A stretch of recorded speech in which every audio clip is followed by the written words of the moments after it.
Welcome to the Spiritually Embodied Leader podcast. I'm Cynthia Gutierrez, the creator of Embodied Freedom, and I love to help conscious, heart-centered, spirit-led entrepreneurs learn how to regulate their nervous system and move through an embodied transformation so they can start and grow their online business with confidence, authenticity, and aliveness for more meaningful income and a deeper impact.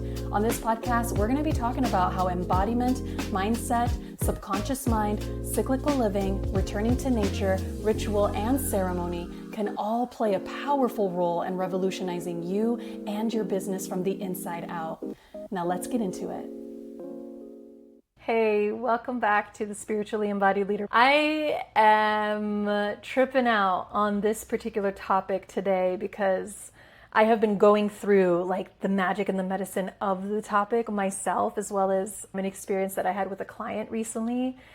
And I just think it's so funny that if you're on this entrepreneurial path and if you haven't come across this yet, you will at some point, as long as you keep moving forward on it, that when you decide you're going to support people in a particular way, the universe is going to bring things into your life for you to really learn it in a deeper level, to have that firsthand experience of that thing you want to support people with.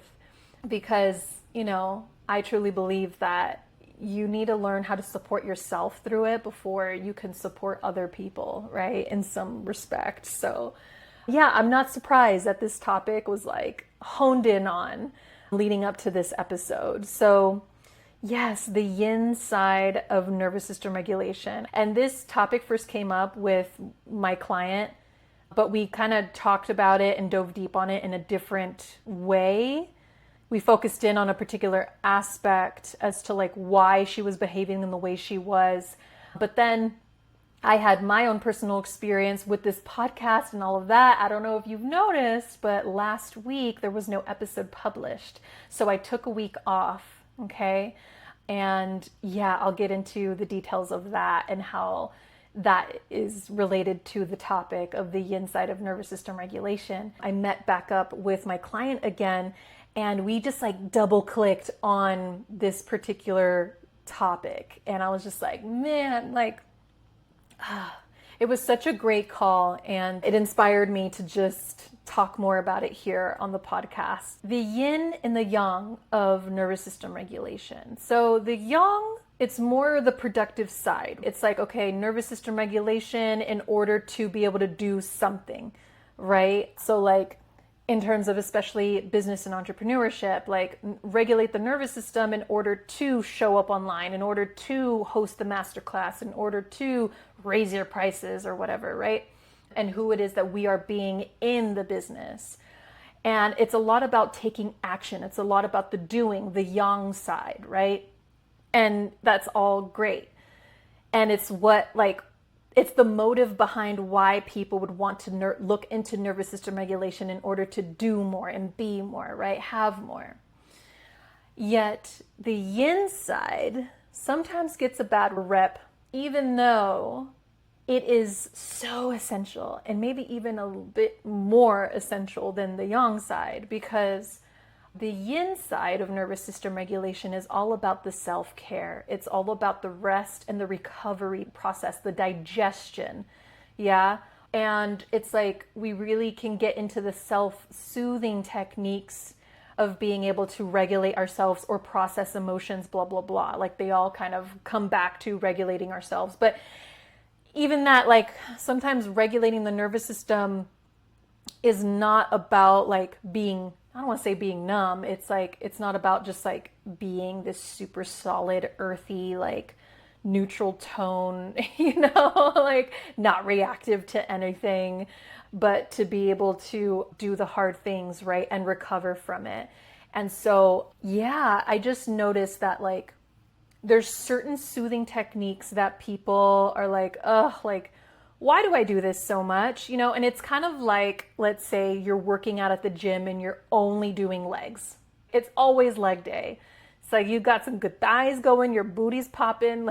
Yeah, I'm really good at this. But if you're not exercising your upper body, or I guess it's more common For men specifically, maybe for women, it's more common for them to work their lower half than their upper half. And for men, it's more common for them to overwork their upper half and not their lower half. But I'm sure you know what I'm talking about when there's the guys that are like upper body most of the days and like hardly any lower body. And it's like they're big and bulky on top, but it's like sticks on the bottom, their legs, you know what I mean? So there's this imbalance basically.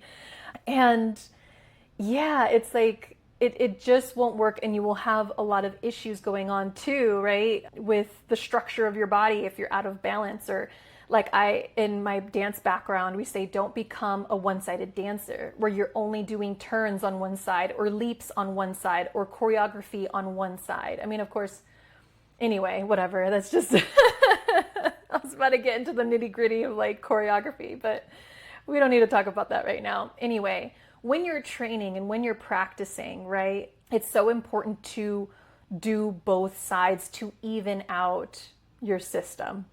And the same thing goes for nervous system regulation. If you're taking big, bold, brave, courageous action, it's so essential that you take care of your nervous system and you have the time to slow down, you go inward, you process your emotions.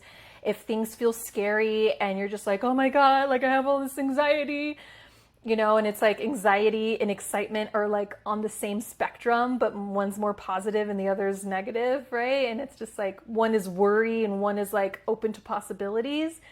Either way, you have this reaction. And sometimes if we don't take care and process, digest some of the emotions and sensations that come up from that, it's like the anxiety then can lead us to self-sabotage, or you know what I mean? All of a sudden we go into freeze mode, we get too overwhelmed and we just decide not to do anything. So in terms of my client that I was first speaking with, the first time we spoke, actually, it was like the topic went down a whole different road in terms of like, oh, you know, I do this thing where I literally like curl up. It feels like I'm in a cocoon and I just want to be in bed most of the time because it's so safe and comfortable. And I'm just like, dude, why would I want to get up and out and like go do the thing that scares the fuck out of me?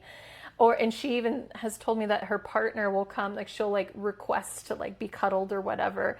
And she is just so like safe and warm and nurtured in his arms under the covers and all of that, right? And it's so soothing to her that she just doesn't want to do anything else. And she's like, even though like it feels good, she's like, it's keeping me from doing the thing that I need to do. And there's reasons for that, right? Because the nervous system and our ego, if it's going into uncharted territory, it will deem it unsafe. And anything that is a risk to our safety, to our survival, our nervous system and our subconscious mind will do anything to avoid it, okay? And even bring things up in our reality that we may not even realize that like, okay, I didn't have a direct contact to this thing that happened, but it happened. Just like, oh, my car broke down or this or that or blah, blah, blah. And some of it I will say is like divine timing. Like some things like that's when I say, oh, that was spirit led. Like that was like the divine, like putting an obstacle in my place for me to realize like, oh, actually this isn't really meant for me.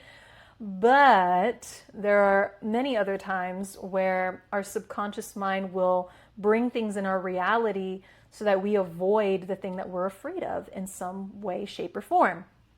And so in the first call, we went down this whole other rabbit hole in terms of like, okay, well, what are you afraid of? You know, she was a little lost about creating her offer. Like she wasn't sure as to like what her unique thing is and like what the offer will be and blah, blah, blah. And she's like, I would feel really lost in it. And I'm like, are you lost about the details of the offer? Are you lost about yourself? And blah, blah, blah. And it was kind of both. But anyway, got into the whole story of this like fear of disappointing her clients, her future clients. And that if they're disappointed, it would prove the story that she's a shitty coach, that she is trying to avoid having to face that. And so we went into like that rabbit hole in terms of like emotions and the disappointment and how that actually stemmed from her mother, and that she felt like she was disappointing her mom throughout her childhood because of the way in which her mom would speak to her and this and that. And so the fear of disappointing her mother has been carrying through all her life and into her business and keeping her from actually moving forward in her business and taking risk and putting herself out there, right? Even being able to conjure up an offer, this fear of disappointing her mother has been holding her back. And so that's why I say nervous system regulation is so freaking important, because there's so many ways that our nervous system and our ego is wanting to keep us safe from. And if it thinks that it's trying to avoid something stressful, something fearful, something that is potentially putting you at risk, right? Especially if something deathly, even though maybe, coming across one client that is actually disappointed, like, okay, are you going to die? Like, no, but, having to feel that is so uncomfortable and something that she so wants to avoid, because it was so uncomfortable for her as a child that her subconscious mind is just avoiding that, right? So anyway, by the time we got to the second call and she went back into the tendency of like curling up in her bed and in her partner's arms and like feeling, wanting to stay within that comfort zone and all of that, I was like, you know what? Actually, like, that is a safety mechanism, and it's a way that you're self-soothing. And there's a time and place for that. Actually, I'm so glad that at least it's a healthy one, right? There's a particular coach, a trauma coach, Maston, is it? On one of his pieces of content, I saw a whole list of low-level coping and high-level coping, and low-level being like addiction or, putting up with abuse and different things that are more detrimental to our health and well-being, versus high-level coping like exercise or the arts, right? Music, or just higher levels of coping that are actually supportive to our health and well-being. And so I was telling her, hey, at least that coping mechanism of you curling up in your bed and staying within your partner's arm is a healthy, safety strategy. And I'm like, and you can actually use that like to your advantage. Yet that's one yin strategy of helping herself regulate, right? And the beautiful thing about that is that she is turning to her partner when he's in a regulated state so that she's able to co-regulate. Because as infants, all of us as children, we're not born with the skill of being able to regulate ourselves, okay? We learned how to regulate or did not learn how to regulate from our caretakers. So depending on their level of regulation and how they managed themselves, we were then given that level of regulation, or lack thereof was transferred over to us. And one of the major ways that you can develop self-regulation is by co-regulating with somebody else. And that requires a caretaker, adult, or whoever you're spending a lot of time with to be in a regulated state and know how to help you to regulate, right? By holding you or whatever, or speaking to you in a loving tone, or, you know what I mean? Like able to put pressure on you. That's a big one for me. I used to do this thing where I would lay down on like the hard floor or carpet and have my partner at the time to lay on top of my body. And he weighed more than me, right? But just to have that high pressure contact point helped me tremendously. So anyway, I told my client, like, hey, at least you have him and that particular thing that you can go to. And so I was like, look, what is the next doable thing that you can do? So I asked her, like, okay, what is something that you want to do in your business that you feel like is the next best step, right? And she mentioned social media, blah, blah, blah. But there was like this nervousness about it. And I'm like, well, what's doable for you, you know? And I asked her, like, is writing a lot easier for you, or showing up on camera and talking easier for you? And she's like, writing, like, you know, captions, text, all of that is way easier. And she's like, once I like get on the camera and I like see myself, and, you know, she gets all up in her head. And I'm like, that's okay. You don't have to make yourself do that. Eventually that'll come, but lean in on your strengths. Yeah. Do things in your business that is manageable, that is doable, that is like, okay, you know what? I'm really good at this thing. Let me utilize that and be able to show up in my strength, right? And so I was like, all right, like, let's go for that. Make one post, utilizing your strength in writing and captions and text and blah, blah, blah, and see how that goes. And if and when you post it or you're in the process of doing it and you're feeling like, oh my God, you can lean back on your self-soothing strategies, because we're very similar to plants. When the plant is first given the proper soil, the conditions, the water, the sunlight, the air quality, right, it will begin to sprout. But it can only grow to a certain extent until it starts to wither, right, and contract and get small. And it's beautiful because we can actually see the signs of it needing more resources. And so we give it more food or fertilizer or water or sunlight, whatever. We can, oh, maybe it's not doing too good at this side of the house, or maybe we need to take it outside, blah, blah, blah.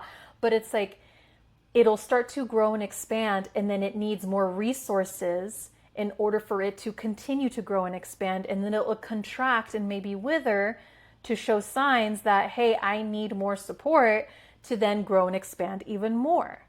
Yeah, and we are in the same exact way. It's very normal for us to want to go back to the self-soothing mechanisms, hopefully that are high-level coping mechanisms that is beneficial to us and healthy for us, right? Body, mind, and spirit, to then help us restore our energy and capacity to then do the next brave thing and the next courageous thing, yeah? And so I told her, let yourself do it. Do not deprive yourself of the soothing mechanisms, or else it'll just contract even further. And I actually led her through a practice that you're welcome to do with me if you'd like. If you're driving, don't do this, but it's a really like, oh, I better understand it now, because you get a felt sensed experience of it. So if you want to do this with me, you're welcome to, okay? Now pick one hand, maybe your dominant hand, and clench it in a fist. And this fist is going to represent you wanting to stay small, wanting to hide, wanting to contract, wanting to keep within your comfort zone, right? And it's wrapped up within itself, and it's like, no, I'm fine here. I don't need to do anything else. And with the other hand, your desires, your goals, your aspirations. It's like, but I want to do this other thing over here. Like, can you just stop doing this contracting thing and come with me over here? And so try to, with that ambition, with the desires and the goals, try to open the fist and make it go do the things that you want to do, and notice what happens. For me, typically, my fist gets stronger. It's like, no, right? It wants to continue to stay. I don't want to say it fights back, but it just continues to constrict within itself even more. And then it's like, ah, fuck. And then that's the point where we're just like, God, I can't fucking do anything. Like, why can't I do this? And blah, blah, blah. I'm a shitty person, right? And then it just makes it even worse. But if we allowed that aspect of ourselves to stay in the fist and realize, hey, you know what? There's something here that you're gaining. There's something here that's meeting the need of safety and comfort and maybe belonging or whatever. And if we were to go at it in a different way and say, hey, you know what? I see you, I hear you, and I feel you. And let me, with the other hand, even though it has its ambitions and its goals and its dreams, right? Take a moment to just be with that aspect of yourself that's contracting. And if you, like, the free hand, right, is kind of, the palm is facing up and you're allowing your fist, if you're watching the YouTube, then you can see what I'm talking about. But the palm is facing up and you're allowing the fist to curl in on itself and be held by the supportive hand and say, hey, it's okay. I see you. I've got you. I'm here for you. I understand why you're doing this. And in this moment, you don't have to change. Actually, I can accept you for how you are. And notice what happens to the fist. Typically, the fist starts to relax. It starts to unravel a little bit. There's actually space, a little bit more space between my fingers right now. It's still kind of curled up. The knuckles are still bent, but there's this openness, this unfolding that happens when you support the yin side, the safety, the soothing mechanism. Yeah, hopefully that's high level safety mechanism that's healthy for you. And that's why the yin side of nervous system regulation is so essential.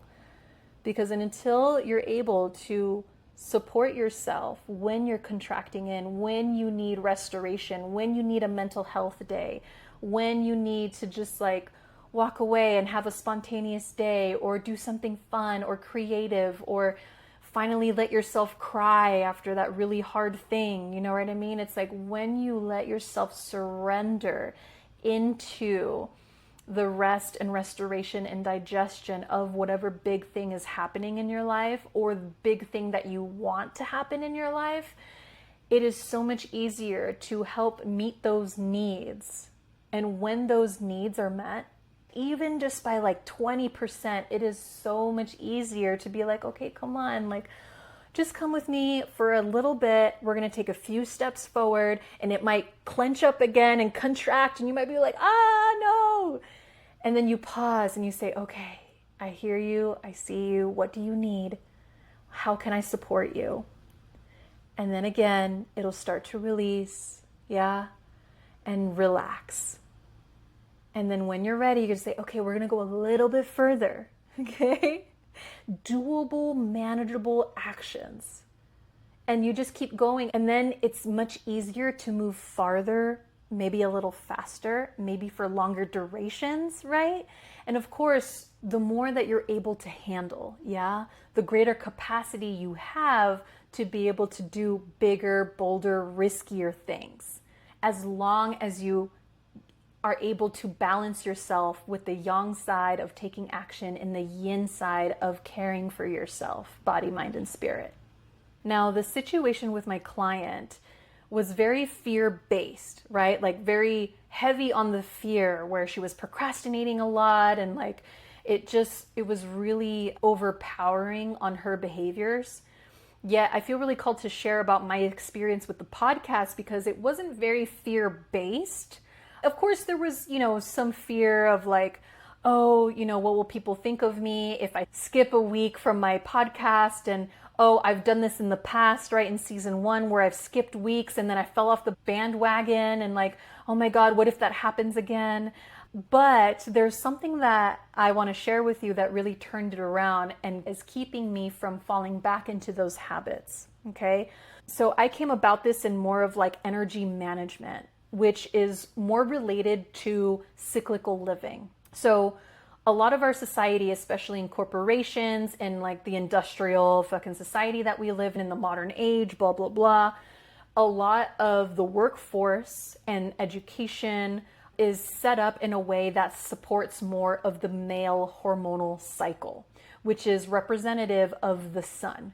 Men have hormonal cycles that are the same every 24 hours. Just like the sun, it'll show up in the same, well, I don't want to say the same way, but because, even in the seasons, we're still earthlings, we're still affected by the seasons and the moon, but the hormones of a male body is experienced differently on a 24-hour cycle, very similar to the sun. And female bodies experience their hormonal cycle on a 28-day-ish cycle. Yeah, very similar to the moon. The moon has a 28-day cycle. And it is divided up into 4 seasons, okay? 4 phases, I should say. So there's the new moon, the first quarter, the full moon, the last quarter, right? And in a menstrual cycle, there's the bleed, there's the follicular stage, the ovulation stage, and the luteal stage. Yeah. And this also correlates to a creative process, where if you have something that you're creating, a project or a piece of art, you have an idea, right? It's kind of like the new moon, fertile void at first, where you get an inspiration for something, right? And then you start taking action on it. You start bringing it to life in some way, shape, or form. And then the thing has been created and you're like, oh my God, here it is. It exists, right? And then maybe it's just a matter of like sustaining it, or maybe you sell the art piece or you complete the project in some way, and then it's done, right? And you start this cycle all over again. You get another inspiration and then you build it and then it's done, or you complete it, and then it's the process of letting go. Usually you'll have like a reflection process or something like that. So the energetic signature of those phases are all very similar. And the way in which it relates to my podcast experience is that, when I realize, okay, the podcast is coming together, I'm going to do it. I'm going to get my virtual assistant. I'm going to get my childcare, blah, blah, blah. All the things that I needed in order to prepare for the podcast, get it going, and then launching it, right? And then putting out an episode the following week. And then I was like, man, like I felt this huge burst of energy, right? But then it felt like I had to keep going and going and going. And it felt more like a sprint that was going on for far too long, because I could feel the sensations of burnout coming on, like stress responses and like, oh man, like I can't even bring myself to my computer to like build out the outline, blah, blah, blah. And then I started noticing the fear-based thoughts of like, oh, well, what people think of me, and what if, I fall off the horse like it did in the past, and blah, blah, blah. And I was like, wait a minute. First of all, a podcast is a marathon, honey. It's not a sprint, okay? It's one thing if you're launching a program for a week and you have that one launch experience where the cart is open and the cart is closed, right? But a podcast, it's like, okay, this is, a marathon. And I realized that like, look, I didn't create many episodes ahead of time for me to be able to get a week off, but still have an episode prepared, right? And that's okay. It's like, okay, I learned my lesson from that. I became aware of that. But I was like, okay, even though I don't have an episode prepared in time, what can I do to still support myself within this marathon so that I'm not sprinting myself into the ground? So that I'm not overextending myself trying to live like 3, 4, 5 summers in a row, trying to extend my ovulation phase when nature is calling, literally. And it's like, you know what? It's time to slow down.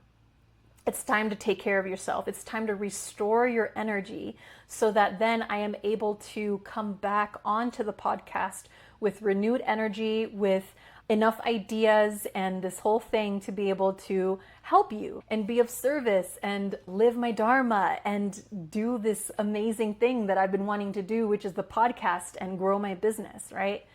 And so when I realized it was time for me to take a step back and be like, okay, I'm going to take a week off, and noticed, oh, but remember the last time you took a week off and it turned into 2 or 3, and then all of a sudden you kept doing it, right? Blah, blah, blah. And it was like, okay, hold up. Just because that happened in the past doesn't mean it has to happen now. And so I said, how am I going to do this differently so that I can avoid from that happening? And I made this very intentional, conscious decision. I made an agreement with myself. I said, look, I'm going to take this week off with the intention to restore myself after launching the podcast so that I can come back the following week with more content and more energy and a greater capacity to be of service. And so I was like, look, I'm only taking 1 week off.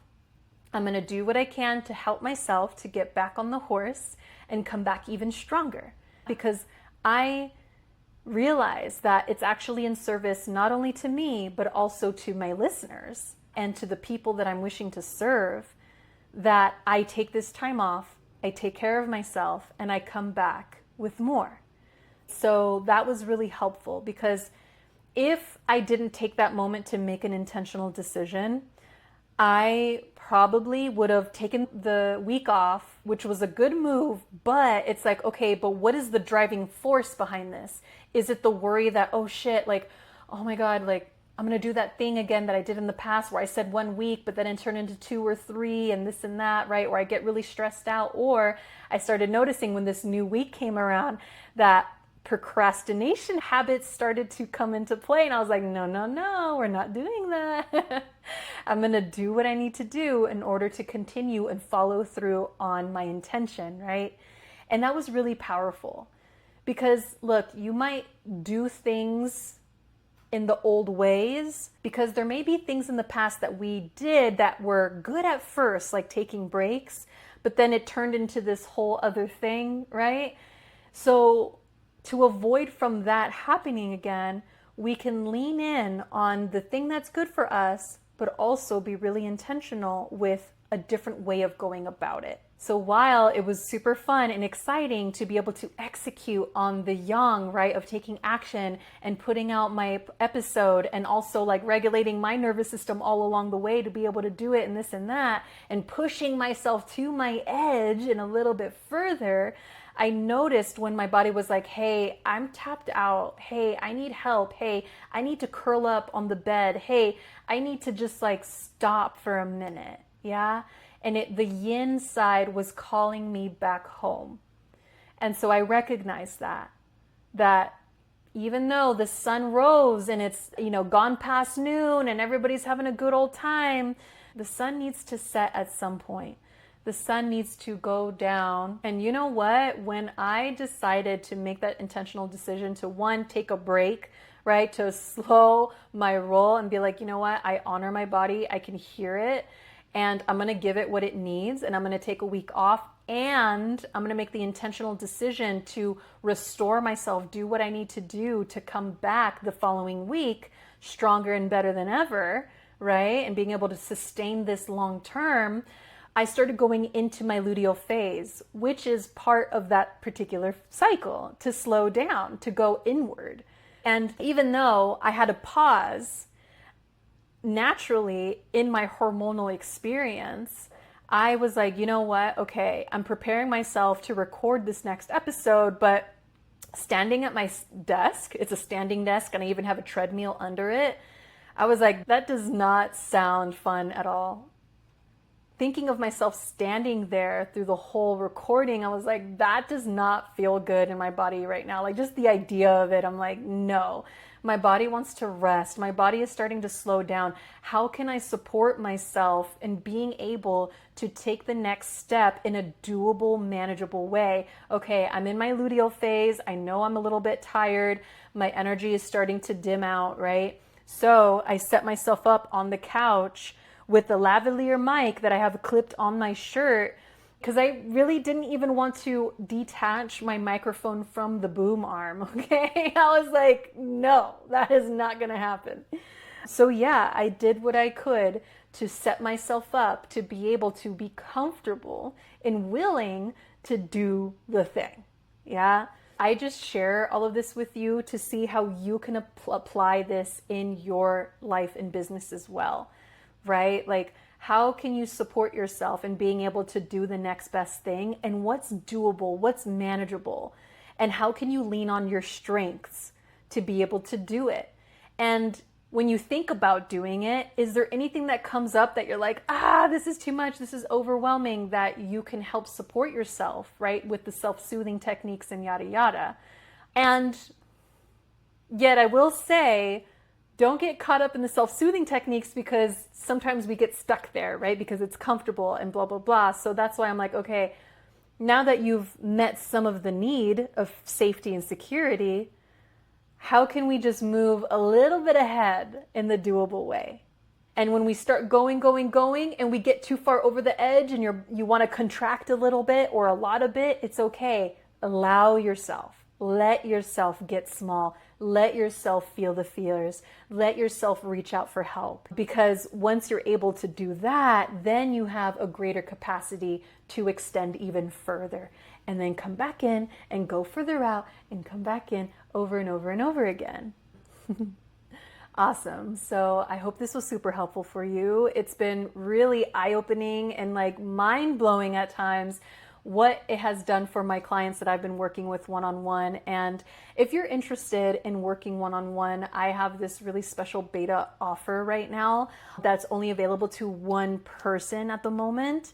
So if you have any questions and really want some one-on-one support with nervous system regulation and embodied transformation in your business so that you're able to make more meaningful income and a deeper impact, then definitely reach out to me on Instagram at embodiedfreedom.biz. Of course, that information is going to be in the show notes. So check it out below and reach out. And if you have any questions, of course, definitely DM me. I love voice notes, all about continuing the conversation in the DMs. So I'll see you in the next episode. All right, ciao. Thank you so much for tuning in. May this podcast continue to activate the spiritually embodied leader within you. If you enjoyed this episode, make sure to take a screenshot, share it on your stories, and tag me at embodiedfreedom.biz. If you'd like to express your appreciation, please rate the show and leave a review on iTunes. I'm looking forward to connecting again soon. Take care.